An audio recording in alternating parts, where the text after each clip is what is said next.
Assalomu alaykum aziz obunachilar. Mana bugun biz kulgadagi ishimizni tunuka qo'yish jarayonidamiz. Bu xonadonga baltarashga tosh qo'ygan fasadiga.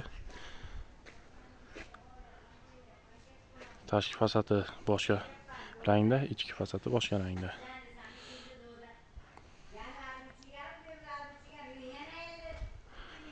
Xudo xolasa bugun 31-dekabr, yangi yilni ham ish bilan kutib olyapmiz. Paslarga keyin kesib qo'yiladi. Burchaklar tunukalar bilan yopiladi. Kelgandan keyin bir qator video qilib qo'yamiz.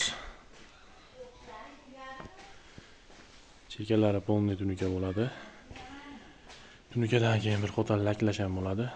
Laklab ham bir ko'rsatamiz bu jarayonlarni ham. Chala joylari, chala keyin qo'yiladi. Xudo xolasa.